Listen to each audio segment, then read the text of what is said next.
ശരീരത്തിൽ നിന്ന് നാം പുറന്തള്ളുന്ന മലം അഥവാ വിസർജ്യം നല്ലൊരു ഔഷധമാണെന്ന് നമ്മിൽ പലർക്കും അറിയില്ല.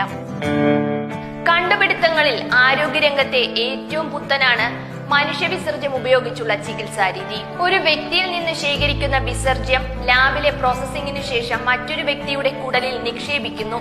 ഈ ചികിത്സാ രീതിയെ ഫീക്കൽ മൈക്രോബയോട്ട ട്രാൻസ്പ്ലാന്റേഷൻ അഥവാ FMT എന്നും സ്റ്റൂൾ ട്രാൻസ്പ്ലാന്റേഷൻ എന്നുമാണ് വിളിക്കുന്നത്. വിദേശ രാജ്യങ്ങളിൽ ഇതു സംബന്ധിച്ച പഠനങ്ങളും ഗവേഷണങ്ങളും അവസാന ഘട്ടത്തിലാണ്. ഏതൊക്കെ ഘട്ടങ്ങളിൽ ഏതുതരം രോഗികൾക്കാണ് ഈ ചികിത്സ ആവശ്യമാണെന്നത് നോക്കാം. മറവി രോഗങ്ങളായ അൾഷിമേഴ്സ്, ചിലതരം അലർജികൾ, ഹൃദയ സംബന്ധമായ രോഗങ്ങൾ, പലതരം ക്യാൻസറുകൾ, ആസ്മ, നാഡീരോഗങ്ങൾ, അപസ്മാരം എന്നിവയ്ക്ക് മികച്ച ചികിത്സാ രീതിയാണിതെന്ന് തെളിഞ്ഞു കഴിഞ്ഞു. സസ്യബുക്കുകളായ വ്യക്തികളുടെ വിസർജ്യമാണ് ഏറ്റവും അധികം ഉപയോഗപ്പെടുകയെന്ന് ഗവേഷകർ പറയുന്നു. സൂപ്പർ ഫുഡ് ഡോണേഴ്സ് എന്നാണ് ഇവർ അറിയപ്പെടുന്നത്. ഇവരുടെ വിസർജ്യത്തിൽ രോഗപ്രതിരോധ ശക്തിയുള്ള ബാക്ടീരിയകളുടെ എണ്ണം കൂടുതലാണത്രേ. സാധാരണ ആന്റിബയോട്ടിക്സുകളും മരുന്നുകളും കഴിക്കുന്ന രോഗികളുടെ ശരീരത്തിൽ ഇത്തരം ബാക്ടീരിയകൾ കുറവായിരിക്കും. അതിനുള്ള പ്രതിവിധിയാകും FMT.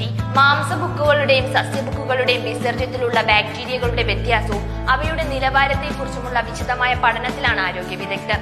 അമേരിക്ക, ബ്രിട്ടൻ തുടങ്ങിയ രാജ്യങ്ങളിൽ സൂപ്പർ പൂ അഥവാ വിസർജ്യ ചികിത്സ ഹിറ്റായി കഴിഞ്ഞു. സോഷ്യൽ മീഡിയയിലടക്കം സൂപ്പർ പൂ ഡോണേഴ്സിനെ തേടിയുള്ള പരസ്യങ്ങൾ പ്രത്യക്ഷപ്പെട്ടു കഴിഞ്ഞു.